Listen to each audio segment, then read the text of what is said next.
अभी सब्सक्राइब करें हमारे YouTube चैनल ईश्वर टीवी को और देखिए वीडियोस सबसे पहले। एक बहुत सुंदर कथा है। एक गरुड़ जी महाराज कपोत राज के एक कबूतर था, उसके मित्र थे। एक बार जो है वो कबूतर जो गरुड़ जी का मित्र एक वृक्ष पर बैठा था, इतने में वहां से यमराज निकले और यमराज को देख करके वो कपोत कबूतर भयभीत हो गया, डर गया, क्योंकि उसने ऐसा सुन रखा था कि यमराज जिसको ज्यादा गौर से देखें, घूर करके देखें, उसकी मृत्यु निकट होती है। और यमराज उसे बड़े गौर से देख रहे थे। वो तो कांपने लगा, लेकिन यमराज चले गए, कुछ बोले नहीं।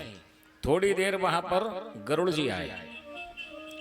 थोड़ी देर बाद गरुड़ जी आए। गरुड़ जी ने पूछा, मित्र क्या बात है, आज बड़े भयभीत लग रहे हो, डर रहे हो? बोले, महाराज अभी यमराज यहां से गए हैं और मैंने देखा कि मुझे बड़े गौर से देख रहे थे, और मैंने सुना है कि यमराज जिसको गौर से देखें, घूर के देखें, उसकी मृत्यु निकट होती है।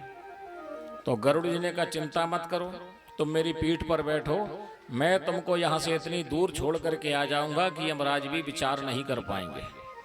गरुड़ जी का वेग बड़ा प्रचंड है। उनने कबूतर को बिठाला अपनी पीठ पर और थोड़ी ही देर में मारा हजारों लाखों किलोमीटर दूर एक पर्वत के ऊपर वृक्ष पर बिठाल दिया, और जहां कबूतर बैठा था वहां स्वयं आकर के बैठ गए।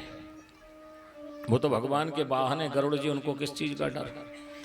इतने में यमराज वहां से निकले वापस। फिर यमराज जी ने गरुड़ जी को देखा तो बड़ा आश्चर्य हो गया कि थोड़ी देर पहले तो यहाँ कबूतर बैठा था, अब गरुड़ जी कैसे आ गए। उनने गरुड़ जी को प्रणाम किया तो गरुड़ जी पूछने लगे, क्या बात है यमराज जी? बोले, बात कुछ नहीं है, थोड़ी देर पहले यहाँ कबूतर बैठा था, वो कहाँ गया? बोले, महाराज आप उसको घूर के देख रहे थे ना, इसलिए वो डर गया, मेरा मित्र था, मैं उसको यहाँ से हजारों किलोमीटर दूर वहां छोड़ करके आ गया।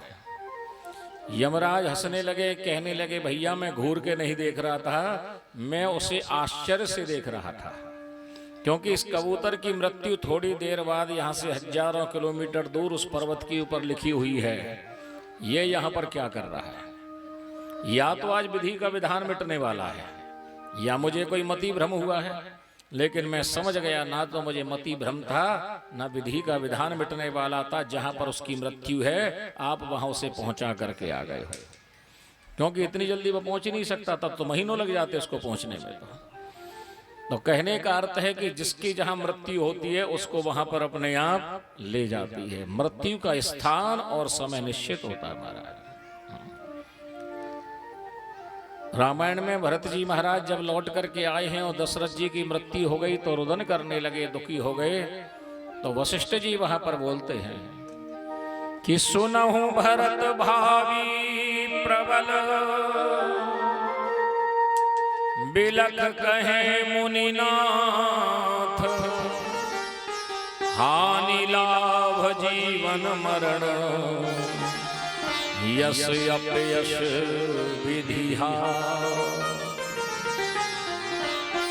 हे भरत, ये 6 चीजें विधाता ने अपने हाथ में रखी हैं। हानि लाभ, जीवन मरण, यश अपयश, ये विधि के हाथ में है, विधाता के हाथ में है।